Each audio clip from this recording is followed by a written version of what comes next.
All right. What's up, guys? Welcome into Creature Comforts on a Friday afternoon. Beautiful Friday afternoon here in downtown Athens. You are at the official Taproom of the Georgia Bulldogs. You are drinking the official craft beer of the Georgia Bulldogs. We've got all sorts of koozies, footballs, signs, glasses if we don't break them, and we're going to do some trivia. I'll be doing a little live broadcast. We are streaming out on the internet. Don't worry, nobody can see you. And hope you guys are enjoying this beautiful fall Friday afternoon. Kind of hard to beat, 74 and sunny in downtown Athens. Even if you tried, I don't think you could. We're going to start out looking back at Georgia-Auburn. What did we learn? So, Georgia coming into that game, 8.7 yards to gain on average on third downs against Clemson, 8.4 against Tennessee Tech, and 7.2 against Alabama. Only 3.9 yards to gain on third downs against Auburn. So I know people wanted a little bit of a sexier offensive display than what they saw in Georgia's 31-point performance last Saturday. But I do think, in general, Georgia played offense in a much more sustainable way in that game. They did a better job on first down and second down, kind of putting themselves into third and short situations. I would imagine that was probably influenced by the fact that Georgia was without Jared Wilson at center. Kind of problematic to put your first-time starter into a bunch of obvious passing situations on third and long and let Auburn pin their ears back. So I don't know. I think in general, Mike Bobo is always a hot topic of conversation in this town, is he not? Yeah. But I thought he did a pretty good job last week. Honestly, I think in general, you go back to the Alabama game, it wasn't really Georgia's offense that adjusted what they were doing at halftime. They started executing much, much better in the second half against Alabama, but it was more so issues with how the defense was playing things on the edges against Jalen Milroe's legs that I think Georgia shifted and allowed them to get back into that game. So from a game planning standpoint, you got to give the offense at least credit for having the right ideas, a couple drop passes. Georgia's probably undefeated still, but they're not. So spinning this forward a little bit and looking at tomorrow against Mississippi State, I think everyone in Bulldog Nation is eager for a fast start. Good news is that Mississippi State is kind of prone to allowing fast starts. We are looking at 20.8 points a game given up in the first half by Mississippi State so far this year, which is 126th nationally. No other SEC team is allowing more than 13.6 points a game in first halves. So what does that tell us? It tells us that Mississippi State basically gives up a touchdown more than anyone else in the conference. If there was ever a day for Carson Beck and the Georgia offense to get off to a quick start, it should be tomorrow at 4:15 p.m. Eastern time between the Hedges and Sanford Stadium. I don't know. I think in general, Georgia played okay in the first half last week. 31 points doesn't feel like a lot, but you go back and look at that game, Georgia only had like 8 possessions on offense all day. So I think you got to kind of temper how you feel about it. They had 14 possessions against Alabama and scored 34 points. They had 8 possessions against Auburn and scored 31. That feels like improvement to me. I know that Alabama and Auburn are 2 different animals, but Auburn's defense really had not been the problem with that team coming into last week. So we'll see what it looks like tomorrow. Mississippi State did kind of give Texas a good game for a while. That game was, I believe, 14-6 until the last play of the third quarter when Texas went up 21-6. But you go back and look at that game, Texas had like 4 yards more of play than Mississippi State did. Generally, you outgain somebody by 4 yards of play, you're going to run them out of the stadium. So it'd be kind of interesting to compare how Georgia's offense performed statistically compared to how Texas did. But, yeah, we have a bunch of stuff to give away. So we're going to do a little trivia, make things fun. Want you guys out there to interact with us. Come get koozies. Come get footballs. Yeah, there you go. Let's go. Yeah. You know what? You get a football just for being friendly. Oh, we hit the beam. Sorry. That is not Creature Comfort that's liable if I hit you with a football. It is solely DawgsCentral, and we don't have that much money. So, all right. Little Georgia trivia here. Who was the first UGA football coach? He led the Bulldogs to a 1-1 record in 1892. And in their first game, they defeated Mercer 50-0 in Athens. Right over there, actually. First Georgia football coach.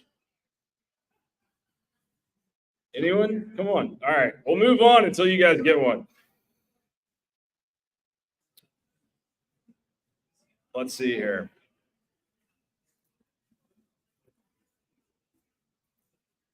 When did Georgia win their first SEC Eastern Division championship? What year? One more. There you go. 2002. Come get you a koozie or pick whatever you want. Get a pennant.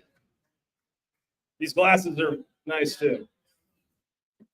Thank you. You're welcome. Damn. It was. Yeah. Charles Hurdy was the answer to the first question. This young lady got it right here. Take whatever you want. Some koozies too. Take multiple koozies if you'd like. Cups are nice. Cups are nice. There you go. You are quite welcome. You can win multiple times. So y'all keep firing out there. All right. Which player scored the first touchdown of the Kirby Smart coaching tenure at Georgia? Would have been 2016 season opener against North Carolina in Atlanta. You got it. Nick Chubb. There you go. Way to go. Your table's on a roll bag there, sir. Yeah, take whatever you want. All right. Keep going here.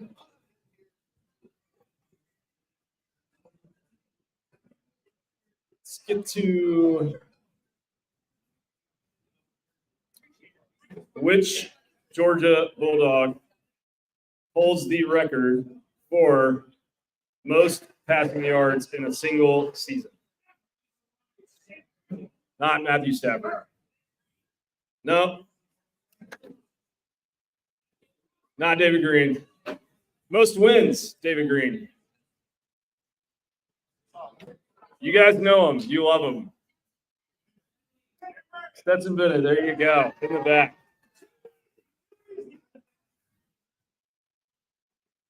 Take whatever you want. Come get a koozie. Fun times, fun times. So take whatever I want? Yeah, take a glass, take a giant tin sign, take whatever you want. This is the benefit of coming out to the live broadcast is you get all sorts of free stuff that the people at home do not. All right, let's.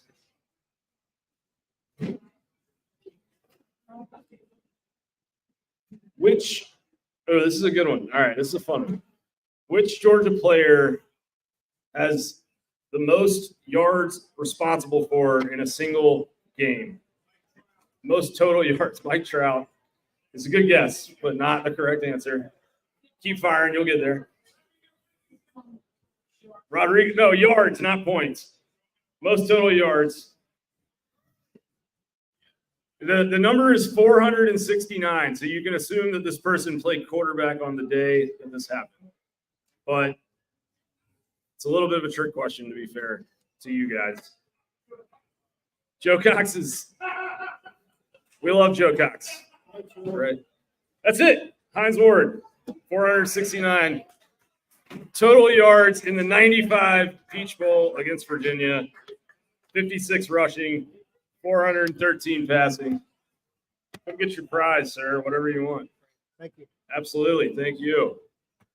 Thanks for participating in Bulldog Trivia. Who? Oh, wait, 1 second.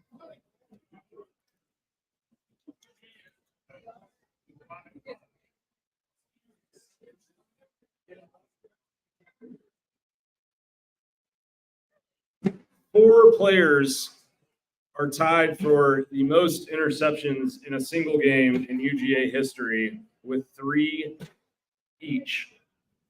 If you name one of them, you can come get a prize. No Kirby Smart. Not Kirby Smart.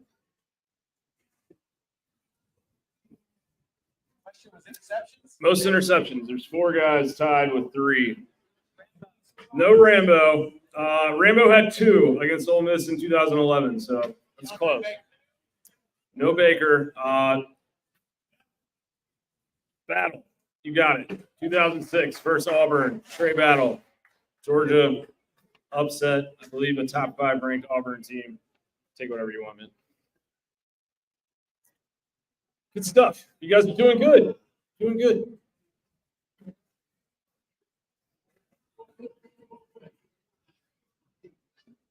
Let's move on to some offense. Which Georgia football player had the most pass receptions in a single season? Brock Bowers is second. Not Green. Green is surprisingly kind of far down this list, actually. Pickens is not in the top 10, unfortunately. I don't think he stayed healthy long enough. Massaquoi is tied for 5th with 58 in the season. Edwards is tied for 3rd with 59. I heard you first. You were first on that. Brock Bowers is second. So I think one of you said that. He's got 63. No, not Davis, but he played with Terrell Davis.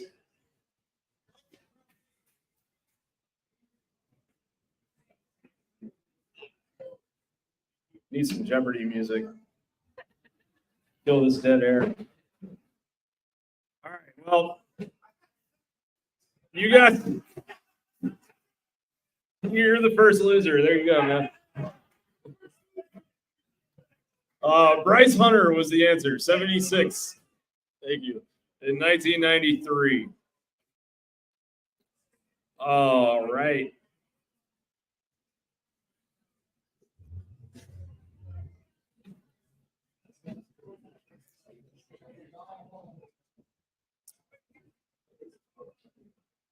Which Georgia wide receiver had the most touchdown receptions in a single career?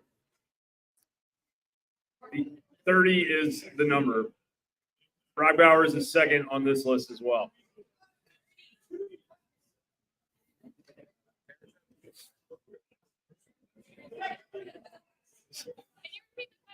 Yes. Which Georgia Bulldog has the most touchdown receptions in a single career? So career leader for touchdowns. The number is 30. Terrence Edwards is correct, sir. Way to go, way to go, way to go. It's the sign part of the Yeah. stuff. Cool. Take it. Good stuff.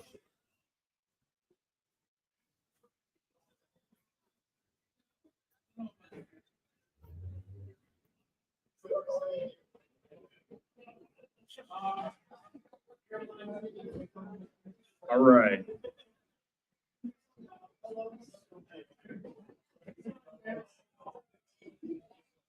All right, we're going to put a pin in trivia. We will come back, do a little more trivia in a bit. We are out here, Creature Comforts, on a Friday afternoon, downtown Athens. Beautiful afternoon. Hope y'all are doing well. We are getting ready for Georgia and Mississippi State, and really a wonderful weekend of college football. Lots of big games on the slate, on the schedule. Georgia kicking off 4:15 tomorrow. And I think, you look at Mississippi State, we talked a moment ago, feels like a good day for Georgia to get off to a fast start, get some momentum, get some good vibes, play some young guys, and head into Austin with a little bit of a flow, a little bit of a groove. I feel like this Georgia team, first game of the year against Clemson, they looked pretty fantastic on defense, held Clemson to 3 points. You got to look at what Clemson has done since then. They've been a very good offense in the weeks since, but Georgia holds them to 3 points. They only missed 2 tackles all day, and it kind of felt coming out of that game like Georgia was going to be the best defense in the country. Hasn't really felt like that since then. Seems like, some struggles at times at defensive back. You're in a spot now where you've got Dalen Everett has now given up 17 receptions this year on 19 targets.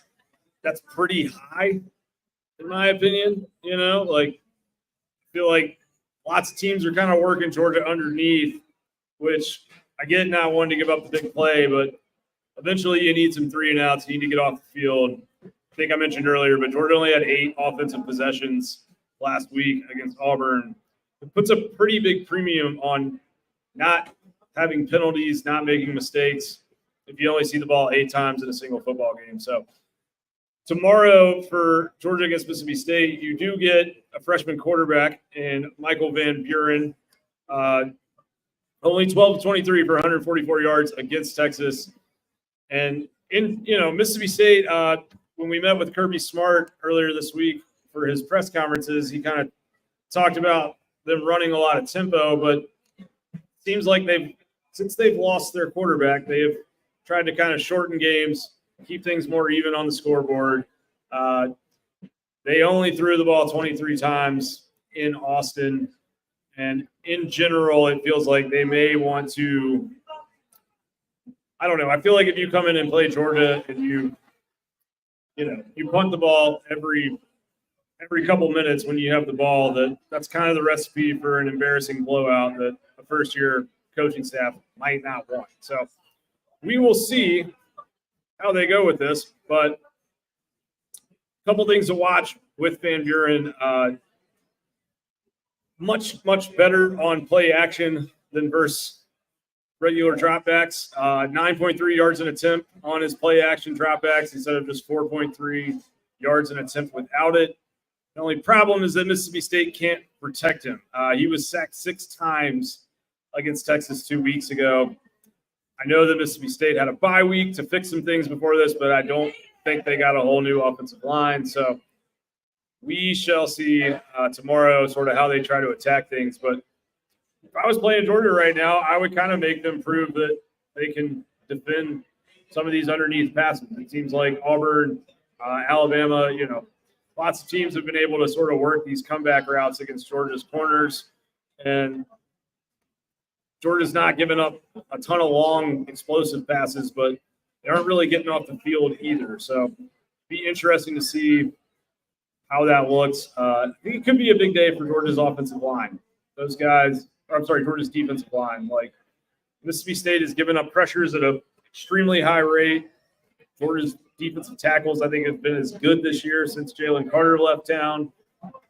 Might be some chances for them to get in the backfield, create some tackles for loss, sacks, those kind of things. But in general, Mississippi State is 124th nationally in defensive success rate allowed. So they're not good against the pass. They're not good against the run. Should be a get-right type game for Georgia this weekend. One thing that I think you want to see if you're a Georgia fan is more Lawson Lucky. So far this year, been very explosive when touching the ball. I get that Georgia's tight end usage is complex, but averaging 15.3 yards a target, 19.3 yards a catch so far for Lucky. And really interesting, I think, is he's averaging almost 10 yards after the catch every time he touches the ball. So feels like a good way for UGA to kind of take a little pressure off Carson's back, put Lucky into some of these kind of short passes and things that Georgia used to run with Brock Bowers. I think if you're looking at a very simplified reason why Georgia's offense maybe hasn't been as smooth this year, it's that you can't just mash the Brock Bowers button anytime you want to. So we'll see how things go. But I'm not sure that Lucky shouldn't be kind of, playing full time at this point. Still is seeing less snaps than Delpin, and some points Jurasic as well. Will be interesting to see how Georgia kind of manages their wide receivers tomorrow. You've got Colby Young, obviously suspended indefinitely for this game, will not be out there. It feels like kind of the natural moment for London Humphreys to really come back in the fold. We saw him make a couple nice plays end of the game last week against Auburn, but still has only been targeted 4 times all year. He's averaging over 25 yards a catch when he is. So he's fast, he creates separation, and he gets yards after the catch. I know he was unhealthy with the mono. I think he was a little banged up coming out of fall camp, but you are talking about a guy who has a lot of ability and could, I think, kind of provide some good answers for Georgia in this game.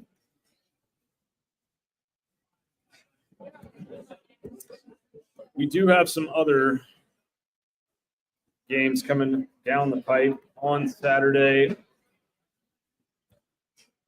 Probably the best day of college football we've had all year, honestly. You've got Ohio State, Oregon. You have,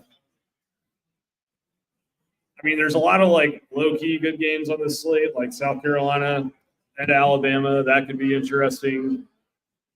You get Florida, Tennessee.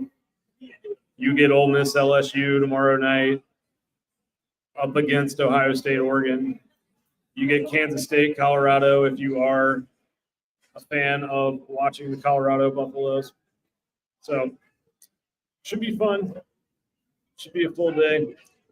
We are going to take a quick little break right here and come back in about 5 minutes. We'll have some more trivia. We will have all sorts of stuff. We are hanging out here at Creature Comforts this afternoon, 4 to 6. At 6 o'clock, the Redcoat Alumni Band will be here, actually. So that should be fun. We got some stuff to give away. We got cup left, a couple footballs, some pennants. Y'all come down, check it out if you're watching at home, and we'll be right back in a few.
at Creature Comforts Craft Brewery and Taproom in downtown Athens. My name is Graham Coffee.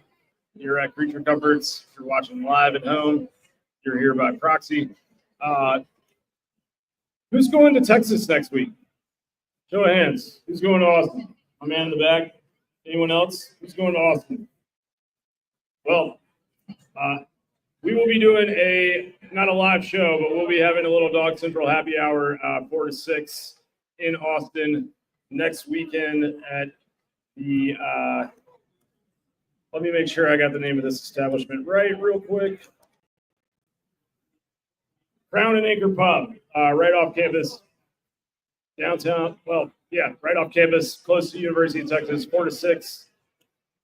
Free to come and get in, hang out. There'll be lots of Georgia fans there. If you are a DawgsCentral subscriber, we'll buy your first couple beers free. We'll have some food and all that sort of stuff around as well. So hope you guys will join us if you are traveling out west for Georgia's first regular season game in the state of Texas since 1958. It's been a long time. Before that, we got Georgia-Mississippi State tomorrow. Georgia currently sitting about a 5-touchdown favorite. Should be maybe a kind of get-right game of sorts for Georgia, which is odd to say because I grew up in an era of Georgia football where an 18-point win over Auburn would have been something a lot of people would have been ecstatic about. But it seems like folks were a little restless last week. We even got Kirby Smart calling out the Sanford Stadium crowd in his post-game press conference. It was kind of interesting. Yeah. Be interesting to see what the response is tomorrow night from the Georgia faithful. But right now, we are about to do a little more UGA trivia. So if you're here and you know the answer to a question, shout it out. We got some koozies. We got a couple footballs. We got one pint glass left. Got some pennants up here. All you got to do is answer a little Bulldog trivia. You get some free stuff. Pretty good deal. Okay. First question for you guys. Georgia has been known as the Bulldogs for many, many years, as I believe you all know. What was Georgia's first mascot? Which animal? It was a goat. You were correct, ma'am. Very impressed. Yeah, the goat appeared in Georgia's first football game against Auburn in 1892. There are some disputed history there. There are some who claim that the goat was eaten after the game. It's barbecued. There are others that say that's just a myth. I like to think that the goat was eaten personally. I think that's more fun. That, what are you going to do? All right. Which Georgia Bulldog was known as the man that broke the drought? It's one of, I believe, 4 retired numbers for UGA. Broke the drought. Georgia had lost 8 straight to Georgia Tech. This man scored the winning touchdown to end the 8-game losing streak. It's not Vince Dooley. This was 1957.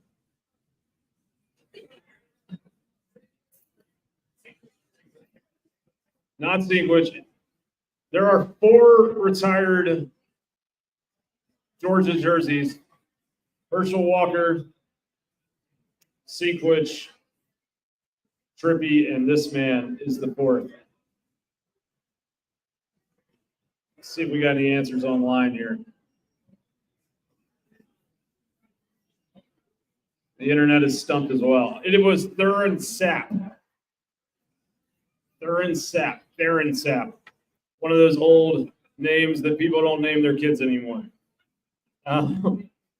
So there you go.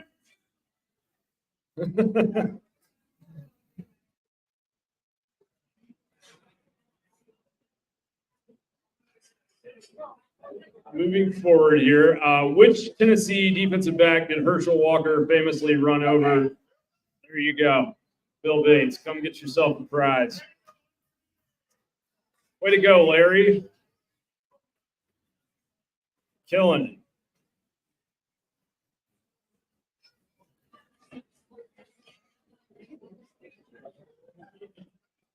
Yeah.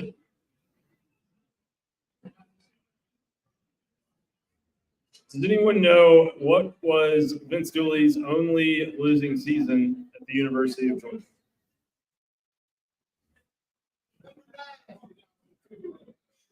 What? 79 is close, but not correct. Oh, other way. 77, good job. Come get a prize.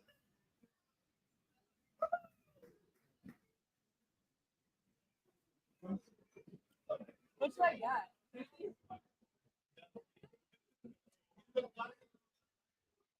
I want the football. There you go. We are now out of footballs. Vince Dooley played college football at what school? Auburn. Good job.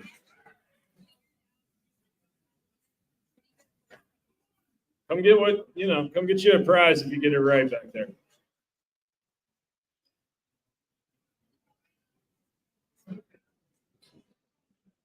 All right, this Georgia mascot was recognized as the nation's best by Sports Illustrated. Which UGA? Which number UGA? No, not 10. No.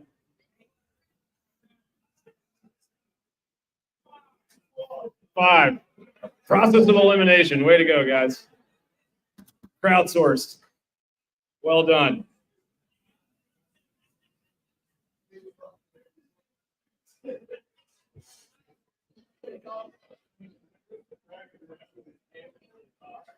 All right, this one, some of our older patrons might know the answer to this one. Prince Charles, now King Charles of the United Kingdom, attended a game at Sanford Stadium in Athens, Georgia. Does anyone know the year and the opponent? Kentucky is correct, sir. 1977. You know what? You got it. Halfway is good. Way to go. I'm going to get you a koozie or whatever you want. Get you a pennant. There you go. Good stuff. Way to be.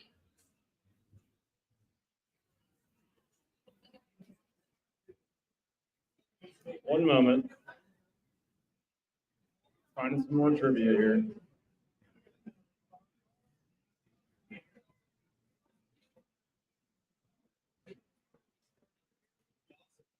Which defensive player was the MVP of Georgia's win over TCU in the 2023 national championship game? Bullard is correct. Javon Bullard.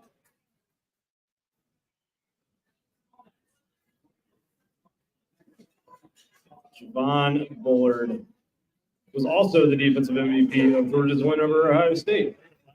Yeah, you're welcome. All right.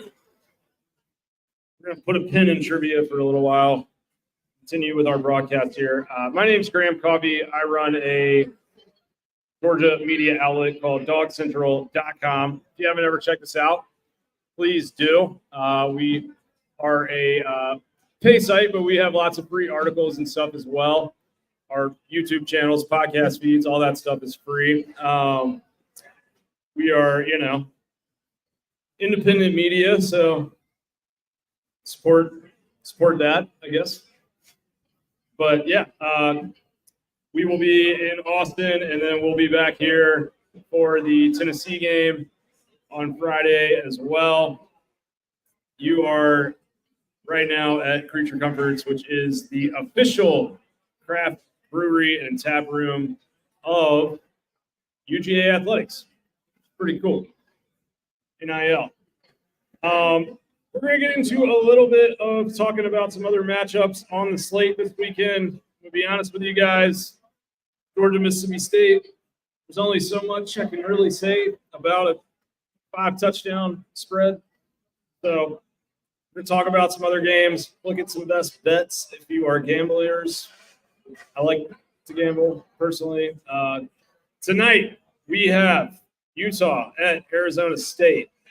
Intriguing matchup. Will Cam Rising play or not play? I don't think anybody knows outside of Kyle Whittingham, but the Utes are currently sitting at about 4-point favorite, depending on where you look. Arizona State has been surprisingly decent this year. Got things rolling, but kind of one of those teams that maybe hasn't played anybody. They beat a 1-4 Kansas team last weekend, but this is a 4-1 versus 4-1 matchup. So be interesting to see how this plays out. I think if Utah has their starting quarterback and Cam Rising, you could probably feel pretty good about them. If they don't, I don't know that you can. Tomorrow, noon, South Carolina travels to Tuscaloosa to face an Alabama team looking to get off the schneid after a shocking 40-35 loss to Vanderbilt Commodores. Alabama favored by 21.5. I think they better cover that spread if Kalen DeBoer doesn't want to start getting a little bit uncomfortable in Tuscaloosa. I think everyone on Alabama's staff kind of learned this week, you are not in the Pacific Northwest anymore. I very much enjoyed watching Alabama's fan base peer pressure Kalen DeBoer into wearing a collared shirt for his Monday press conference this week. People pay a little bit closer attention to things like that down here. Personally, I thought South Carolina was one of the surprise teams of the year for a while. Then their quarterback and running back got hurt. How I feel about this game is pretty dependent on how healthy they are, which I don't know the answer to. I do not cover South Carolina, but I do kind of feel like 21.5 is a lot of points for this game. South Carolina has a very good defensive line. Alabama's OL has been a little bit shaky at times. I feel like South Carolina, at the very least, can kind of possess the ball, shorten the game, turn this into like a 17-point loss instead of a 24-point loss. So if I had to play it, I would play the Gamecocks in that one. Let's see what else we got on the slate here. This is a disgusting game that none of you are going to be interested in. I don't care. I'm gambling on it, so I'm going to talk about it. Wisconsin at Rutgers. No one cares. That's all right. Do we? What's up, man? How do you feel about this game? It's fair. It's totally fair. It's all right. Been called worse things. If it makes you feel any better, I'm gambling on Wisconsin tomorrow because I don't think Rutgers can stop the run, and I think Wisconsin runs the ball pretty well. So we're going to get a 4-2. Yeah, be good. There's some advanced statistical models that like Rutgers, but math's for nerds. So the hell with that. Wisconsin, straight money line, underdog, 2.5-point underdog. I like them to win straight out. Where are you from? Appleton, Wisconsin. That's awesome. Welcome to Athens. Enjoy yourself. Madison is a great college town, by the way. Further down the slate, we have Louisville hosting a surprisingly competent Virginia team tomorrow, 3:30 Eastern. Cardinals are favored by 7.5.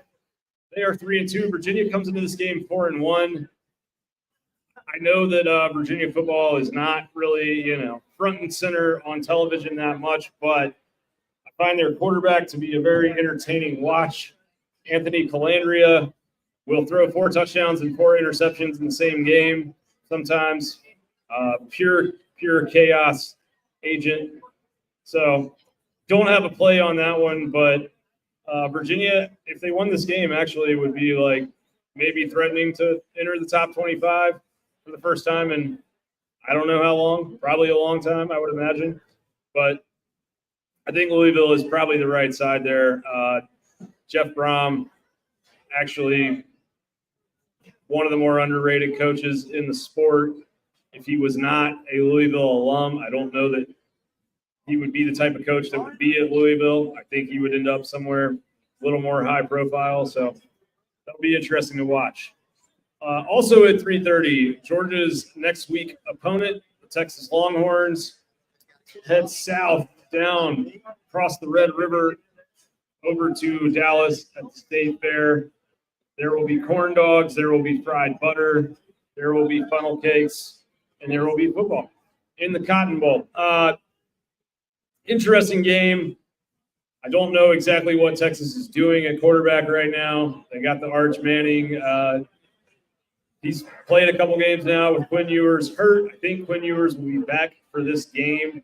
I'm not sure that's necessarily a good thing. I don't really believe in Quinn Ewers at the level that some do. Feel like he is very good at throwing underneath passes and kind of taking it what the defense gives him. Manning stretches the field a little more, brings a little bit more with his legs, which is odd because he's a Manning, but he is quite athletic. And we'll see. Texas favored by 14.5. That feels like one of those games where the underdog kind of always shows up and gives the favorite a run for their money.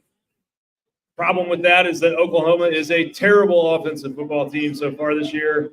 They are 127th in offensive success rate, 125th in rushing, 120th in success rate per pass drop back. So just not really moving the football. Feels like a game where they're going to need some turnovers and some big plays to stay alive. But Ewers has been known to throw one to the other team at times. We'll see how it looks, but I kind of like Oklahoma with 14, getting 14.5 points is a lot. So give me the Sooners. I think if you're Georgia or you're a Georgia fan watching this game tomorrow, your hope really is just that Oklahoma's defense with Brent Venables can kind of put something on tape to expose a weakness for Texas. Texas played Michigan up there. I don't think they really had to open the playbook in that game because Michigan couldn't move the ball on offense at all. So kind of wound up in a spot where Texas just kind of was able to manage themselves to a comfortable victory and keep Michigan at arm's length. In this one, Venables is a good game planner. He's had 2 weeks to look at this Texas offense. So coming off the bye, I think it'll be fun to watch if he's able to kind of confuse them and force Sark to go a little deeper into the pocketbook.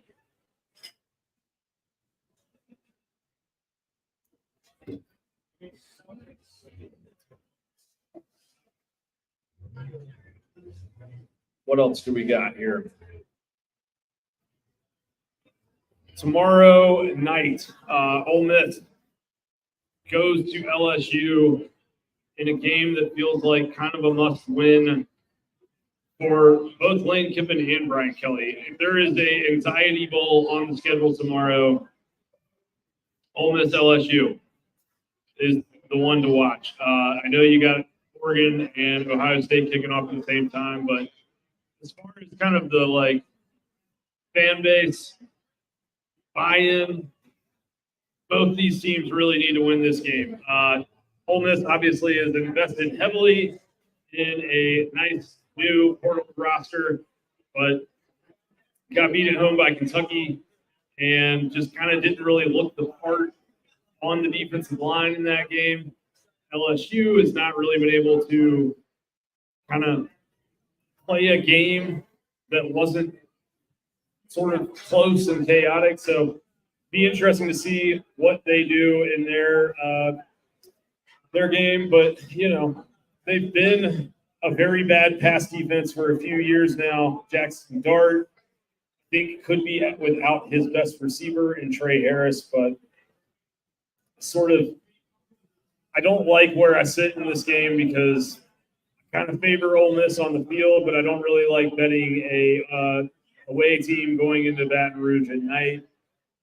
Be one that I watch more for entertainment than for gambling purposes. Also tomorrow night, Florida at Tennessee. Good Lord. Florida goes to Tennessee, 7:30 Eastern. Another game that both teams really desperately need to win. You've got Billy Napier holding on for dear life. Keep waiting for him to get fired, but quietly kind of starting to look maybe halfway competent. Tennessee, fraudulent once again, as they proved last week on the road at Arkansas with that putrid offensive performance and allowing a backup quarterback to drive the field for a winning touchdown at the end of the game. So be interesting to see kind of how that game shakes out. Tennessee is favored by 15.5, which feels like entirely too much right now. I don't know that I would favor Tennessee by that much over anyone right now. I know that Florida has been kind of very publicly bad, and people have talked about the chaos and all that, but they have played better of late. Got, a nice 45-point performance against Mississippi State a couple weeks back. Had a bye week. Don't know that they've really figured out the cadence of switching quarterbacks around, but not sure that totally matters in this. So I think Tennessee will probably win this game, but I think Florida will probably have some explosive plays offensively, stay in it enough to cover the 15.5-point spread. Either way, I think whichever coach loses this game is going to wake up on Monday morning in a pretty chaotic spot. We'll see. Also at 7:30 p.m., Ohio State Buckeyes go to Oregon for really Ohio State's first real football game of the season. They are 5-0, but kind of feels like they haven't played anybody yet at all. Their schedule to this point, they did play Iowa a week ago, beat them 35-7. But other than that, Michigan State, Marshall, Western Michigan, and Akron, not exactly a murderer's row. Oregon, low-key, kind of underrated, tough place to play. So much so that, I don't know, it's kind of known for being underrated to the point where it may be becoming overrated. Place only holds like 60,000 people, but it's a good environment. I don't really know about Ohio State's run game coming into this. Their run rate on early downs has been kind of surprisingly low for a team that has played a lot of cupcakes. It makes me think that they might not have it totally figured out there. Will Howard is the transfer quarterback that came to Ohio State from Kansas State. I'll be honest, I don't think he's a bad football player by any stretch, but I also am just not really in a spot where I'm going to be a total believer in him until I see him go win a game like this on the road. Still think Ohio State will be there at the end of the season. Still think there's a good chance they win the Big Ten title, but I like Oregon in this spot tomorrow night. Give me the Ducks and 3.5-point favorite on their home field. We love a home dog at DawgsCentral.com. Quick fact for you guys. Also, tomorrow evening, Vanderbilt goes to Kentucky. Georgia saw a few weeks back. Can be a kind of low-key, tough place to play. I was up there for that game, covering it from the press box. Kind of an underrated environment, honestly. It was fun. Got their good crowd into it. Had a lot going on. Kentucky still is struggling to throw the football, but is running the ball at a surprisingly good rate. Their defense, I think, is actually very, very good. Kirby Smart would agree with that. I I see Kentucky favored by 13.5. I think that's probably about right. No, Vandy just beat Alabama, so a lot of people on the internet have tried to like spin it into, oh, Vanderbilt is a good team. You know, this is the best Vanderbilt team ever. And no, it's not. They're not that good. I'm sorry. Still Vanderbilt, you know? So they're still 82nd in the country in rush success rate. They still have a lot of problems defending the pass. I think Alabama just got caught in a spot where they're a little bit too boom or bust as an offense, and Vanderbilt was able to stop more big plays than happening for not. So give me Kentucky in that one. I think kind of the emotional hangover of winning at home against Alabama and like doing a week full of media and having your quarterback on ESPN and all of that probably comes into play. I think Kentucky kind of pulls away over the last third of that game against the Vanderbilt team that might just be a little exhausted from a whirlwind week. 8 o'clock in Morgantown, we got Iowa State heading to West Virginia. The Cyclones are a somewhat surprising 5-0. I am kind of on the bandwagon there. West Virginia 3-2. Struggling a lot to stay out of third and long type situations. 122nd in the country in early downs success rate. So interested to see kind of if they can figure something out, run the ball well. Iowa State, honestly, like pretty sound statistical profile for an Iowa State football team. Frankly, there's not any real glaring holes so far. I think they'll go on the road to Morgantown and win this one. What is the number here? Let's see. They're favored by 3.5. That feels about right. Go with the Cyclones there. In a probably tight kind of game, but I don't think West Virginia has really been able to kind of capitalize on the good year last season. Also in prime time, Penn State travels to Los Angeles, 5-0 Penn State, heads to a 3-2 USC team. Lincoln Riley starting to feel a little bit of heat. I don't know that they're going to hire somebody better than him. It's a little odd because all of a sudden you look up and it feels like the offense is the problem at USC, and the defense has kind of been holding its weight, very much against the character of what Lincoln Riley teams have been his entire career, but this will be interesting. I don't know that Penn State's offense is that good. I think you will see probably a pretty low scoring game. I am a noted James Franklin hater. Just haven't ever seen him win, a game that really matters that he wasn't favored by like over a touchdown in. So you give me James Franklin as less than a 7-point favorite, I'm taking the other side. He's a 4.5-point favorite tomorrow night.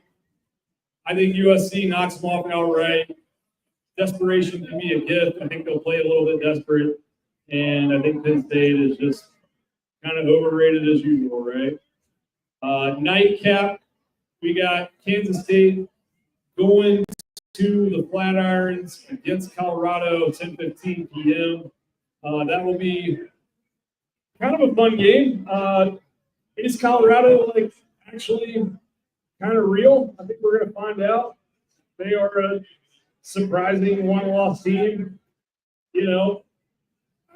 I'm questioning Dion and a lot of stuff that goes on there, but you are what your record says, and they are 4-1. So we'll see what it looks like tomorrow night. I think Kansas State will probably try to blitz Sanders. I have not seen Colorado really figure it out from a pass protection standpoint yet, so that kind of feels like the key to this game is, can Colorado find enough quick passing game to not end up behind the chains and not get their quarterback killed? Say what you want about some of his, personality quirks and, online antics, but sure, Sanders is a very good quarterback when you put him on the football field. So we'll see what plays out there. I lean Kansas State here, but I don't know. I kind of thought Colorado's season was going down the toilet a few weeks ago, and they have managed to salvage things. So we'll see. Also, last but not least, Boise State on the road out the Big Islands, going to Hawaii. This game, I only bring it up because if you've not watched Ashton GT play football yet this year, great late night entertainment. If you sit on your couch, have your nightcap, go watch the kid play. He's on an insane pace. He's on pace to break the NCAA single season rushing record. Probably the favorite for the Heisman at the moment. Boise's 21.5 point favorite. He'll probably win by much more than that, to be honest. That would be a play for me, truthfully, is to take Boise in that spot. But GT, the running back, saw a stat this week. He is averaging over 8 yards a carry against 8-man boxes. So defensively, there's really not been an answer for him so far this year. Last but not least, obviously, last but most importantly, should we say, Georgia hosting Mississippi State, 4:15 between the hedges tomorrow. I obviously like the Bulldogs in this spot a lot. I think Georgia covers the 34.5. Looking at Mississippi State, kind of quick keys to the game there. Offensively, MSU, offensive line, not good. Gave up 6 sacks to Texas. Pretty much everyone on their offensive line is giving up pressures at an above average rate. Should be a good day for Georgia to get pressure with 3 and 4 defensive linemen.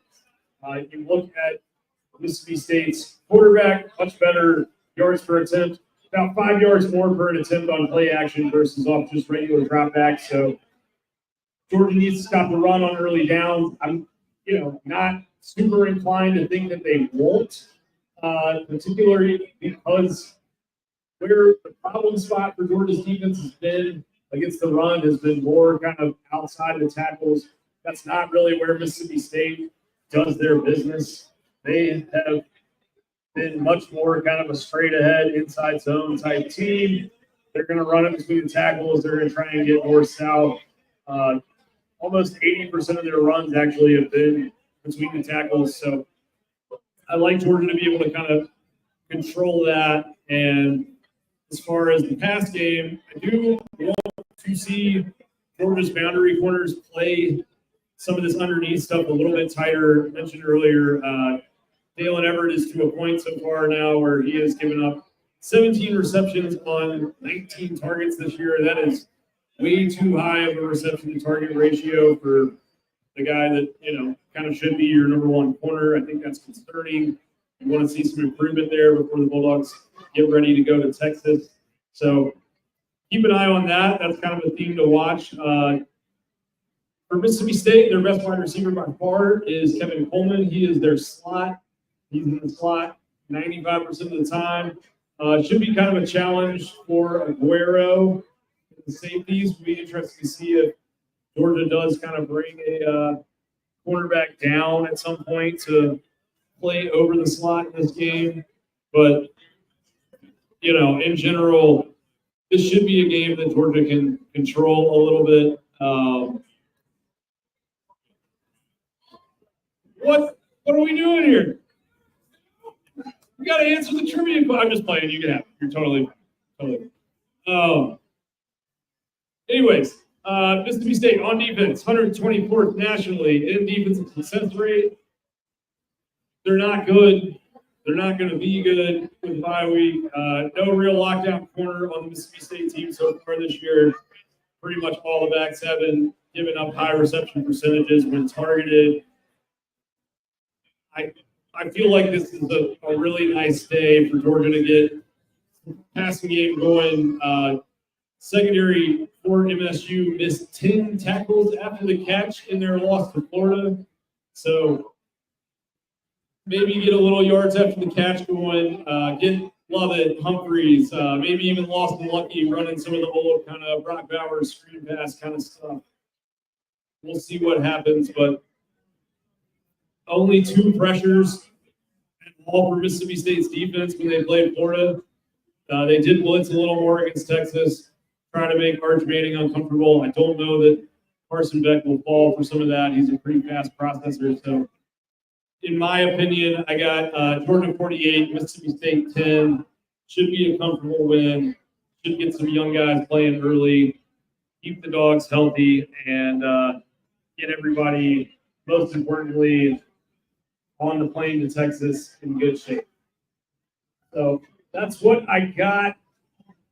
I got 3 koozies I got 3 koozies left. So we're going to close today out on a little bit of trivia, and then the Red Coat alumni band will be here. Appreciate you guys for joining us. It's been fun. You guys have been a good audience, very interactive. Let me find my trivia file here. One second.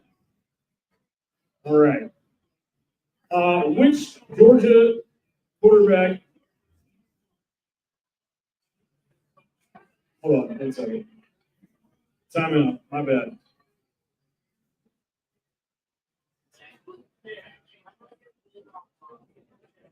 I'll start on me.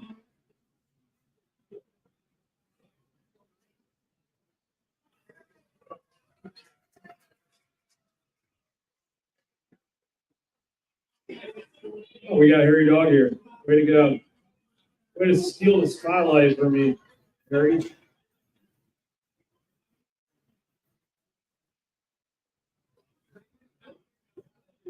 All right, here we go. This is a good one.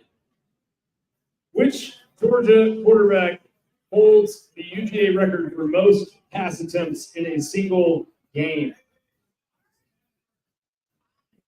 Not Stafford. Not David Green. Not Murray. Justin Fields' most fake punt pass attempts in a single game. Tied for the lead there. This happened in 1993 against Florida. 65 pass attempts in 1993 against Florida for Eric Zier. Sorry, what did you say? Grayson Lambert? No, but he does have that completion record, so come get a koozie, because why not? Way to go, way to go. Clap it up, clap it up.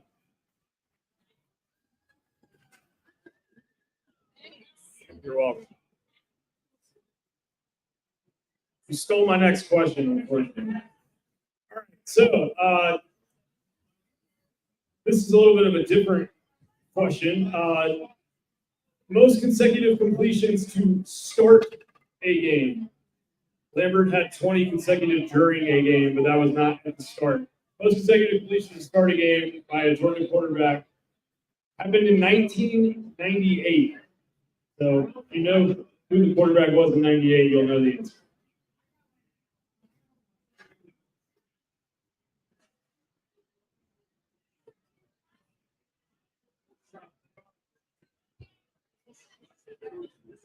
Oh, the last question and answer was Eric Zier.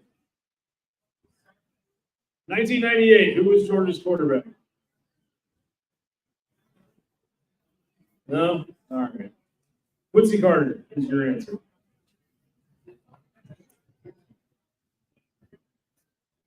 All right, we got 2 more here. Which Georgia quarterback holds the record for most career pass completions? It is also an SEC record. Aaron Murray, you got it. We got a koozie. You got enough stuff back there.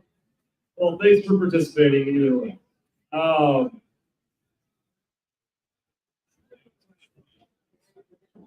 Last. Hold on here.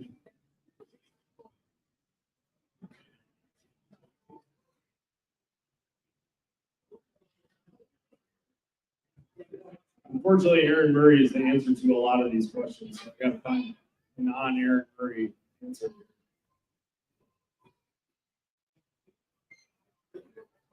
Which Georgia quarterback has the highest pass efficiency rating in a single season?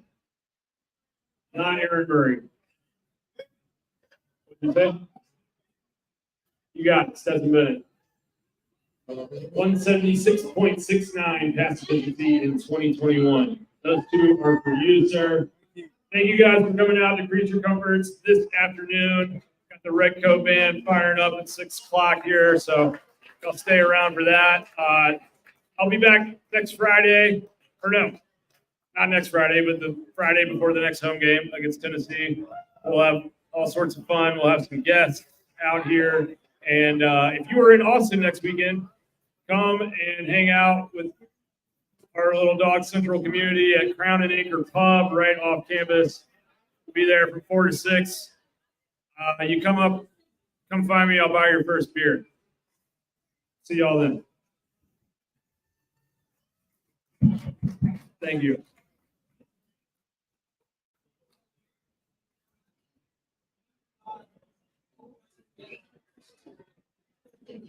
Good.